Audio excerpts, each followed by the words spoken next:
This time on STV, it's all about keeping your late model sled up to date and on the trails. Stick around, because it all starts right after this.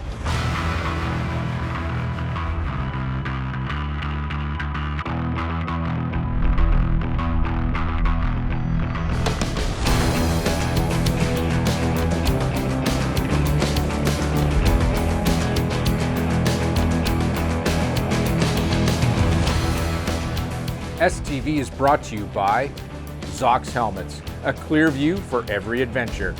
Ultimax Belts, performance driven, performance proven.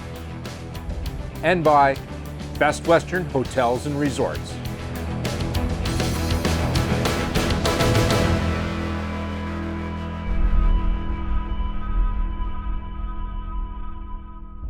I talk with a lot of snowmobilers when we're out shooting STV or even chatting about snowmobiling with friends and family. And lately, one of the topics of discussion is the price creep of new sleds at the dealerships.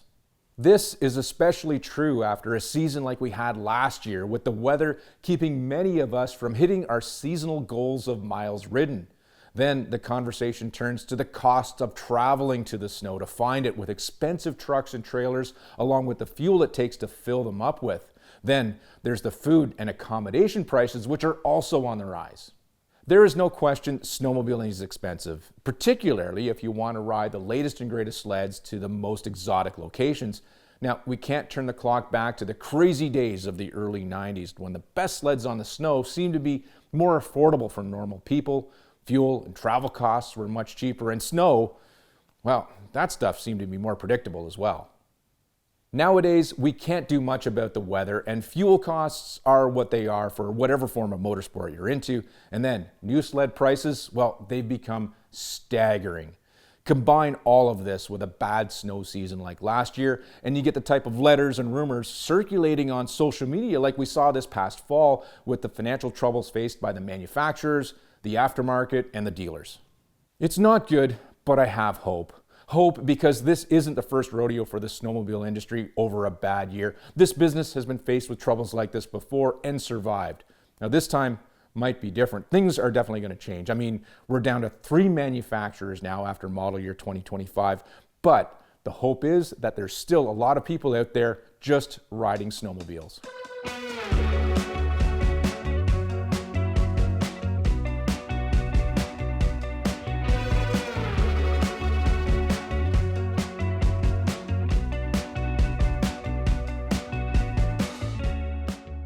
Now here's a good example of those late model sleds that aren't new, maybe have quite a few miles on them, but offer a great value for sledders who don't want to spend brand new sled money.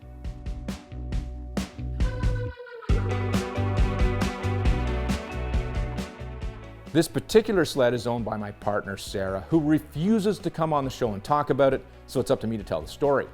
Now, she wanted her own machine, one that she could ride anytime she wanted, and that it wasn't part of the STV group of sleds, so I couldn't take it with me on one of my trips, leaving her without a ride. When she bought it, she didn't want to spend brand new sled money either. Her budget was around $10,000, which still isn't crazy cheap, but we were looking for a late model sled that would be reliable for her to ride on her own with confidence, and I wanted a sled that I wouldn't have to work on all the time. I've got other sleds for that, like the Scuzzy.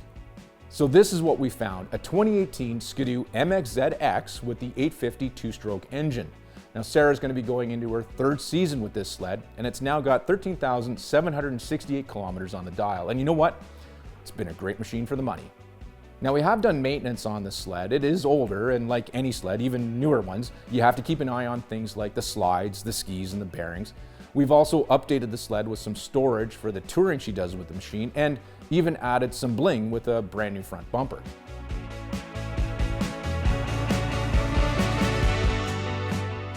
This is a great example of a lot of the sleds I see out there on the trails, and it's sleds like this that give me hope for snowmobiling. Late model, used sleds that are a great value, especially with the buyer's market we're in right now. This is the type of machine that gets you all the goodness of modern sled handling and performance, along with the reliability you want when out on an adventure.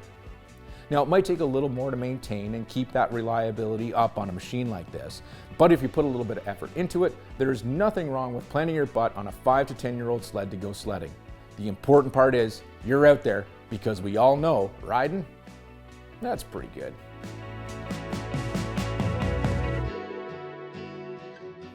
One of the maintenance items on this sled is going to be a suspension upgrade that I'm doing a little later on in the show. But up next, Bryar is going to be visiting a local shop to me who specializes in keeping these late model skidoos going. This segment is brought to you by Zox Helmets. Before the break, Jeff was talking about some issues within our snowmobiling industry. With that being said, there are tons of people out there with non-current sleds being enjoyed on the trails and in the mountains, which gives me hope for this passion that we all share. Jeff also talked about one of the sleds in his family's fleet, a 2018 MXEX, which is just one of the examples of sleds that will be enjoyed out on the snow today.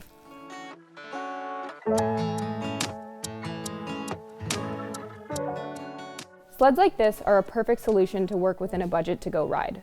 Plus, modern late model machines can last for tens of thousands of kilometers if you look after them. These types of sleds offer almost all the features and benefits of a brand new machine. Looking through places like Facebook Marketplace, there is a huge selection of great options out there. Just in the $10,000 Canadian range, you can pick up rides like a 2020 MXE XXRS, a 2019 Polaris Assault 850, or even a 2022 Yamaha Sidewinder. Sure, these sleds are a few years old, but these are some great sleds I really enjoyed riding from those years. And if I'm honest, besides a few nice to have details, like big expensive color displays, these older sleds rode just as good as a new sled, looked and performed as good as a new sled, and will take you on any snowmobile adventure you want to, just like a new sled. Which is why we've come here to visit Colin Smith, who owns Capital Power Sports. Colin specializes in skidoo late model parts and sleds. This is typical of shops that can be found all over the snow belt. His shop and others like it are great budget-friendly ways to keep your late model sled running reliably and on the snow.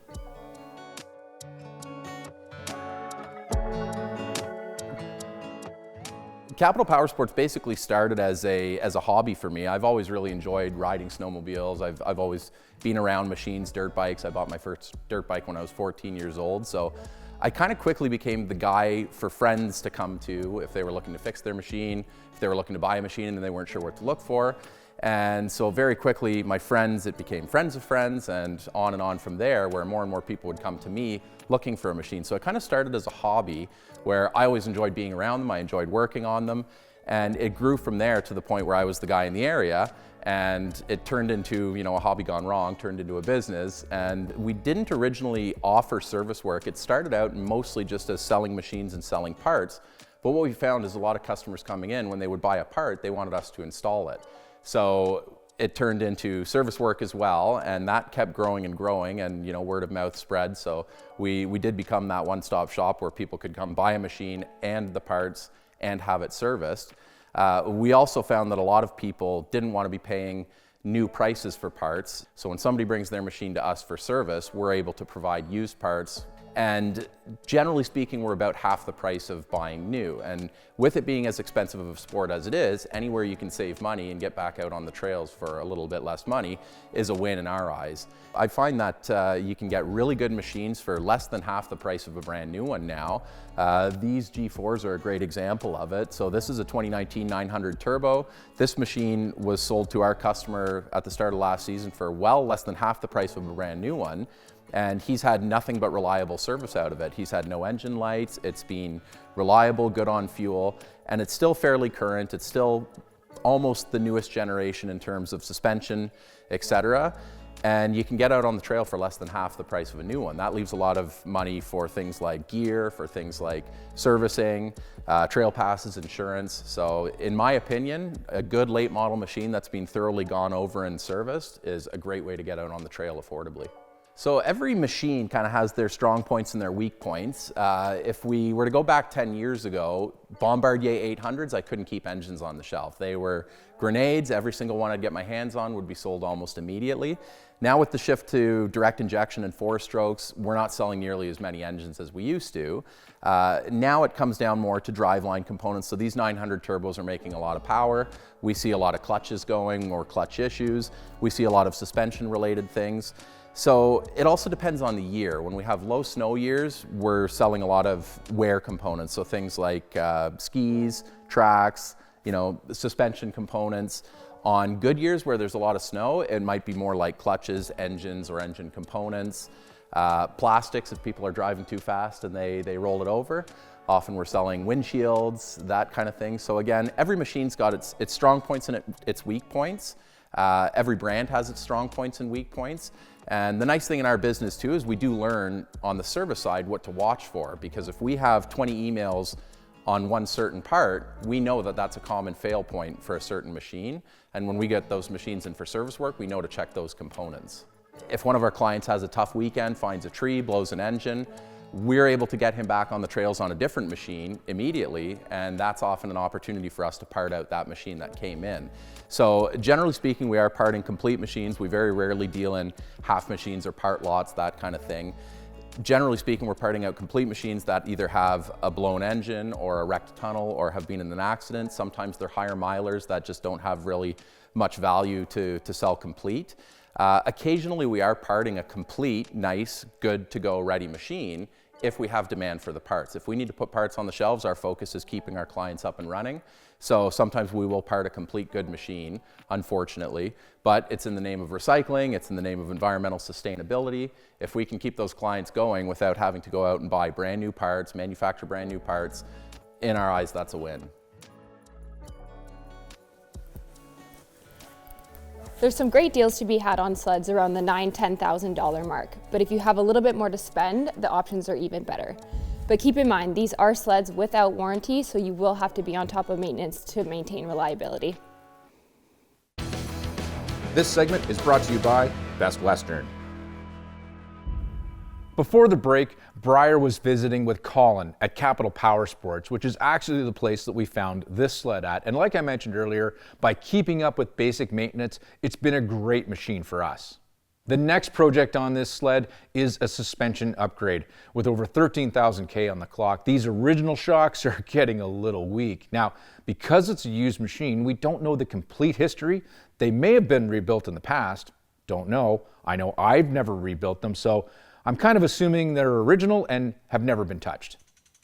On the trail, these shocks are getting super soft and there's not a lot of adjustability to compensate. I bet the oil and nitrogen charge in them are completely used up, leading to the soft and spongy feeling we get when riding.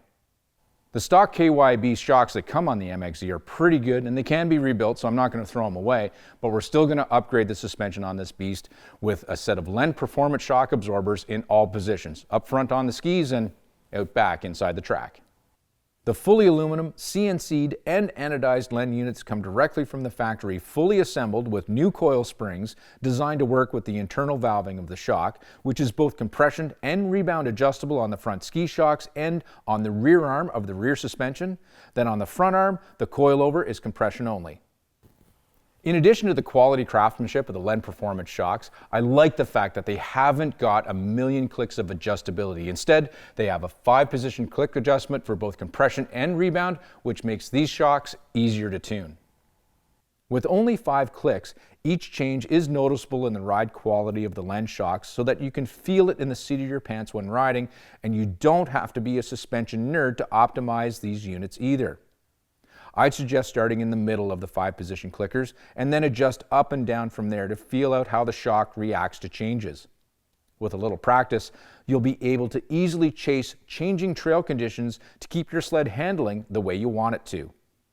Setting rebound can be a little tricky though, and can lead you in the wrong direction when making tuning adjustments for your suspension. If the rebound is set too stiff, meaning the shock is slow to extend, it can actually sort of pack things up and not allow the suspension time to open up to meet the next bump coming at you down the trail. Now this can often feel like there's too much compression dialed in, leading you to make an adjustment there, but really, it makes the whole problem worse. So it will take a little time to work towards understanding the shocks, but they're easy to reset compression and rebound in the middle if you get lost. Still, way easier than with more complicated shocks with 30 clicks of compression and rebound adjustability. Len Performance offers ready-to-go shocks for the most popular late model sleds on the market, and it's easy to head to lenperformance.com to find out your options. To learn more about the product, we caught up with Tyler Willey at the Toronto Snowmobile Show to learn more. The big thing that makes us stand out is our price point. That's one of our biggest benefits.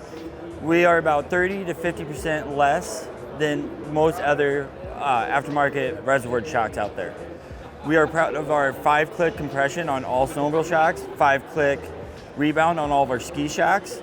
We do that so that you can have a rider intuitive experience where it's simple to change the shock, but it's not limiting it so much that you can't have the range of options. Our shocks are a complete bolt-on right out of the box.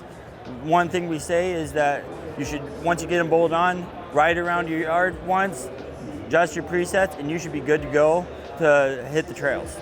What I find improves on a machine when we put our shocks on is it opens up the ability to take corners in a way that you haven't been before and make the adjustments from the morning when you have that smooth pavement type of groom trail to those moguls late at night.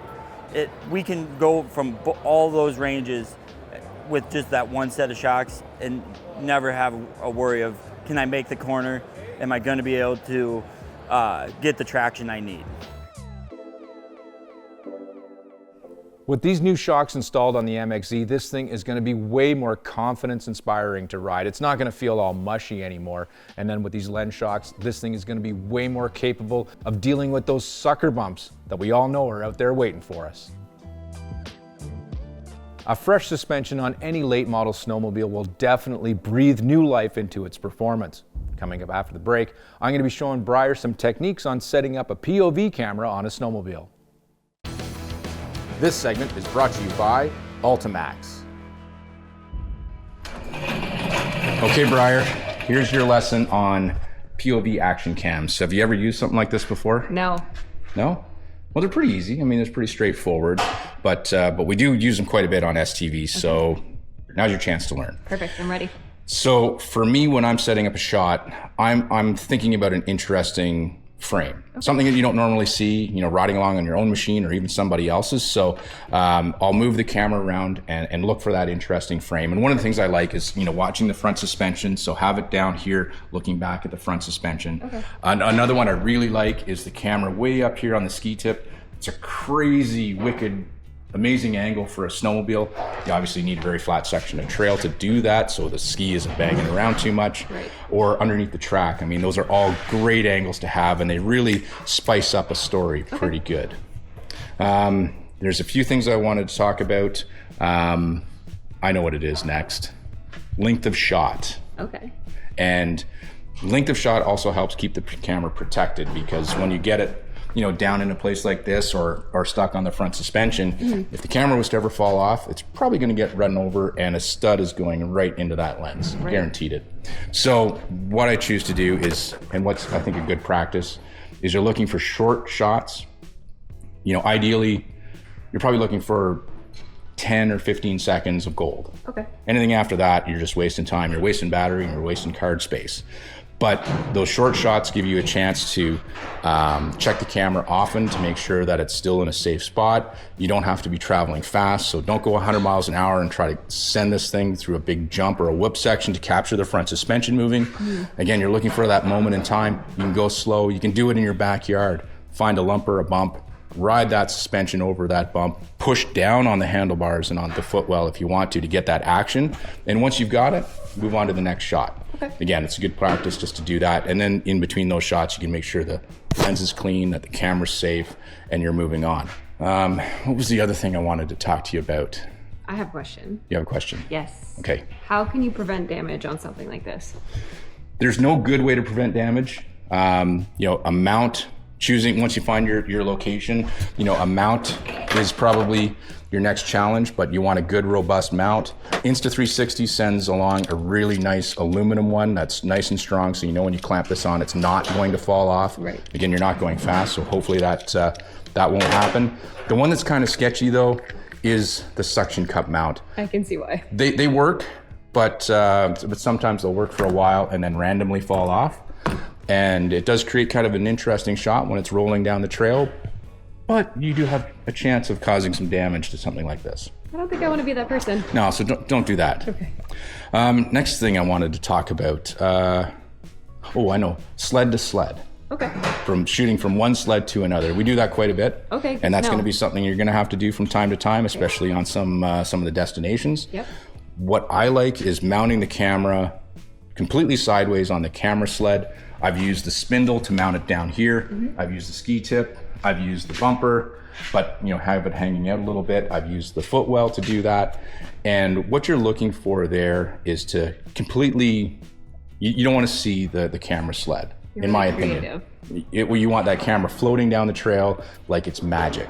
And if you suddenly see the sled in there, you give it away. Same with try to avoid shooting any mounts and stuff like that. And watch for shadows. It's a couple of pet peeves of mine. So I try to watch that. Don't want to disappoint you. No shadows, no clamps. But by having the camera shooting completely sideways or a little bit back on a 3/4, you can ride along beside another sled that doesn't have to be going fast. That subject sled set a speed of 30 or 40 kilometers an hour. They stay at that pace. Okay. You as the camera sled can ride from behind, past them, get in front, slow down, go behind them, and then you control where the camera goes. But you have to make sure that whoever's riding the sled that you're shooting is perfectly straight and at a steady speed. Okay.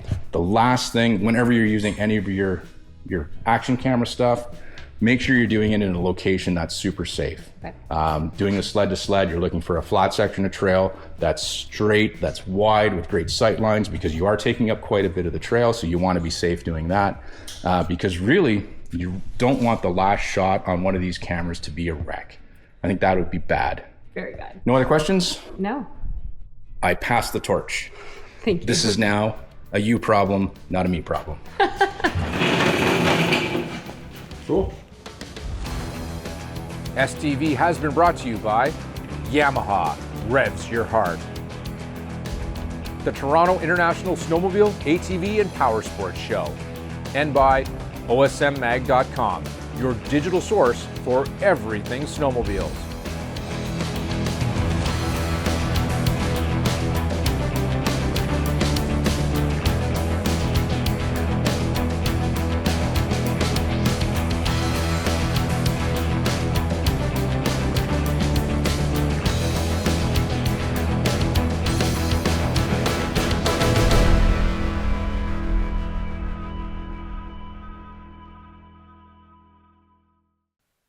Hey, thanks for watching. Please hit that like and subscribe button.